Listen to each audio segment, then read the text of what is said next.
Уявіце сабе, пад хвалямі акіяну, у цемры, дзесьці на краі свету, ідзе парослы мушлямі падводны човен Наутілус.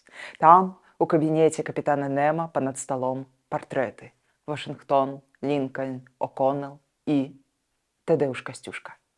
Думаеце, я гэта прыдумала? Не, перачытайце Жюля Верна «20 тысяч лье пад вадой».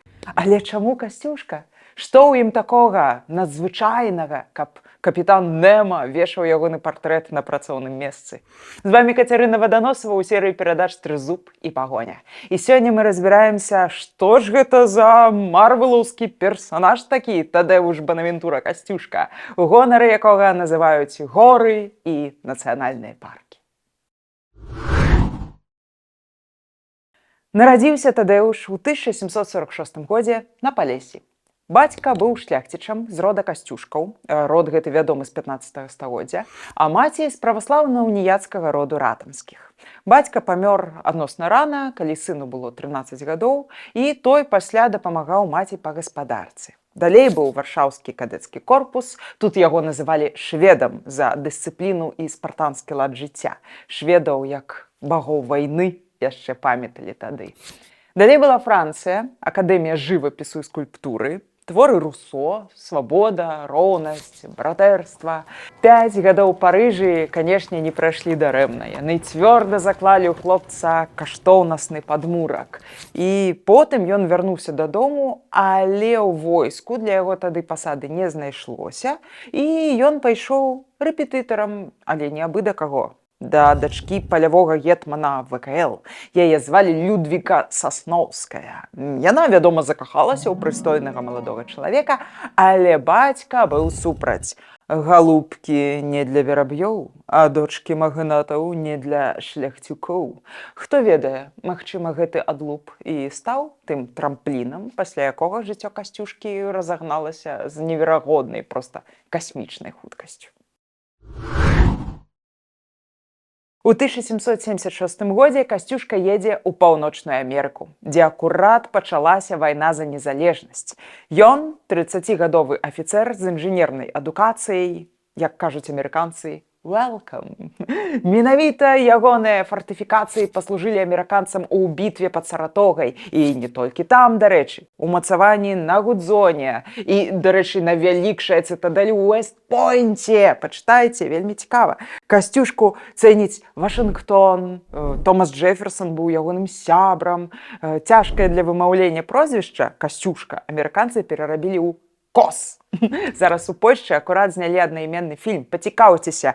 А яшчэ пацікаўцеся тым, як сучасныя амерыканцы вымаўляюць прозвішча Касцюшка, вельмі нязвыклае для іх артыкуляцыі. Палкоўнік Касцюшка атрымлівае дыплом на званне брыгаднага генерала, баявы ордэн Цынцыната і пажыццёвую пенсію. Здавалася б, што яшчэ трэба табе, чалавек? Але не. Ён вярнуўся на радзіму ў маёнтак Сяхновічы, дзе займаецца гаспадаркай. Хаця, як пісалі, Касцюшка быў больш прыдатны да вайны, а не для плуга. І такім чынам прайшло цэлых 5 гадоў, пакуль Сойм не прыняў пастанову аб павелічэнні арміі. І Касцюшка зноў змог стаць у шыхты. І гэта было своечасова, таму што ў 1792 годзе ў краіну ўваходзіць 100-тысячнае расійскае войска. Касцюшка бярэ ўдзел у баях, але кароль здраджвае дзяржаве, прыядноўваецца да таргавіцкай канфедэрацыі. Калі параўноўваць з сучаснасцю, гэта такое сабе ОПЗЖ, як ва ўкраіне было пару гадоў таму. Касцюшка падае ў адстаўку і з'язджае ў Францыю. І здаецца, гэта зноў канец. Але не. У эміграцыі апынуўся не ён адзін. Усе хочуць вярнуцца на радзіму і даць імперыі па зубах. Але Касцюшка не проста афіцэр, ён рэвалюцыянер. Без пераменаў, без свабоды, без ліквідацыі прыгону, мадэрнізацыі прамысловасці і ўсеагульнай адукацыі нічога не будзе. Ён гэта вельмі добра разумеў. Тая старая Рэч Паспалітая з каралём, сенатам аджыла сваё. Калі змагацца, то за штосьці новае. Рэч Паспалітую 2:0. 24 сакавіка 1794 года паўстанне стартуе ў Кракаве. Касцюшка адзіны начальнік узброеных сілаў. 4 красавіка адбылася першая буйная бітва і перамога над маскалямі пад Рацлавіцамі. Апроч звыклых жаўнераў, у войску Касцюшкі было 2000 селянаў з косамі і пікамі. Так на гістарычнай сцэне з'яўляюцца касінеры. Сялян Касцюшка ўспрымаў не як халопаў, а як роўных, як грамадзянаў. Таму за заслугі ўводзіў здольных вяскоўцаў у чын афіцэра, што было проста unreal у старой Рэчы Паспалітай і у Расіі таксама, зразумела. Дарэчы, пра вобраз снайпераў у войску гэта таксама ідэя Касцюшкі. Ён падгледзеў яе ў Паўночнай Амерыцы.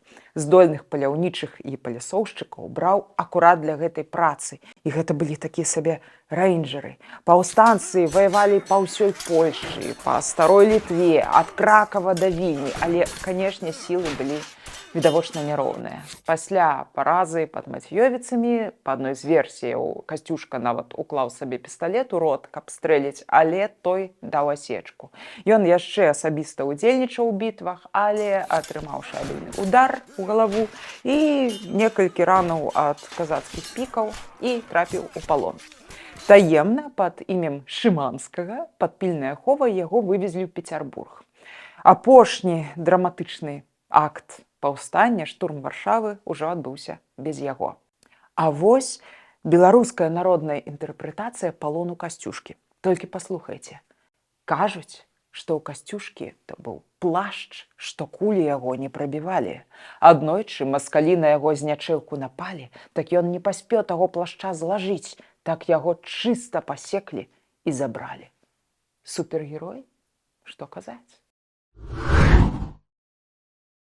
Пасля допытаў у Петрапаўлаўскай крэпасці расіяне проста не ведалі, што рабіць з Касцюшкам. Яны далі яму нейкі дамок, каб там ён мог жыць пад аховай, дазволілі нават працаваць на такарным станку, штосьці рэзаць па дрэве, але тут з'явіўся шанец. Пасля Кацярыны II да ўлады прыходзіць Павел I, які захапляецца Касцюшкам, хаця, канешне, відавочна яго не разумее. Ён прапаноўвае Касцюшку маёнтак і 1000 душ. Прапаноўвае гэта ўсё чалавеку, які выступае супраць прыгону і супраць рабства. Урэшце Касцюшку дазваляюць выехаць у ЗША і не з'яўляцца больш у межах Рэчы Паспалітай. Але ў Еўропе на той момант зноў запахла порахам, акурат узыходзіць зорка Напалеона. У паўночнай Італіі фармуюцца польскія легіёны, каб ваяваць за вольнасць вашу і нашу. Касцюшку запрашаюць у Парыж, каб той гэтыя легіёны ўзначаліў, але з Напалеонам у Касцюшкі не склалася. Яму не падабалася, што кроў суайчыннікаў льецца невядома дзе, невядома за што, у Егіпце, у Санта-Дамінга, а Банапарт быў на той момант не гатовы даваць хоць якія гаранты адносна будучыні Рэчы Паспалітай.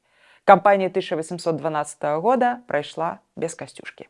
Дарэчы, калі хочаце, зробім асобнае відэа пра 1812. Жывучы ў Швейцарыі, амаль 70-гадовы генерал перапісваўся з Александром I, у прыватнасці па пытаннях вызвалення суайчыннікаў, якія трапілі ў расійскі палон. І менавіта з гэтай перапіскі паходзіць вядомая Касцюшкава фраза, напісаная за 2 гады да смерці. «Нарадзіўся я ліцвінам, смуга будучыні яшчэ пакрывае лёс маёй роднай зямлі». Вакол Касцюшкі і пры жыцці і пасля смерці хадзілі міфы, легенды пра яго каханак і пазашлюбных дзяцей, пра правадыра племені індзейцаў з мянушкай «маленькая чарапаха», які падарыў Касцюшку тамагаўк, а той яму пару пісталетаў са словамі «Застрэль першага, хто прыйдзе цябе скараць». Былі і камічныя сітуацыі, гісторыі пра людзей, падобных на Касцюшку, якіх бачылі то тут, то там. Так, напрыклад, у Барунах на Ашмяншчыне расійцы затрымалі селяніна, як 2 кроплі вады, падобнага на генерала. Яго завезлі ў Пецярбург, пару месяцаў мурыжылі пад арыштам і ўрэшце вярнулі назад. І таго дзядзьку землякі да самага скону яго жыцця называлі «начальнік Касцюшка». Цікава, што народная памяць прыпісвала Касцюшку гібель у бітве, на вайне. Інакш, куды ж ён падзеўся, як кароль Артур? Вось песня, запісаная пад Лепелем ажно ў 1960-х гадах. «Возьми, маці, пяску жменю, пасей на каменню. Калі той пясок узыдзе, Касцюшка з вайны прыйдзе. Ляціць ворон цераз мора, а лятучы крача. А хто ж майго Касцюшачкі магілу аплача? Кацярына II называла яго бестыя. Байрон пісаў, што Касцюшка – гэта гук, які палохае вуха тырана. Але мне падабаецца такое азначэнне. Апошні рыцар з сучасным разуменнем братэрства і роўнасці. Сапраўды, гэта асоба на мяжы стагоддзяў, на мяжы сусветаў, старой рыцарскай Рэчы Паспалітай і цалкам новага света свабоды, магчымасцяў. Яскравая зорка, якая шмат каму асвяціла шлях. Нават капітану Нема у падводных глыбінях. Калі вам было цікава гэтае ці любое іншае відэа, калі ласка, ставце лайкі, пішыце каментары, падпісвайцеся на наш канал. Таксама мы вельмі ўдзячныя за вашыя данаты. А на сёння мы развітваемся. Як заўсёды, будьце разам з намі і будзьма разам з сапраўднай гісторыяй.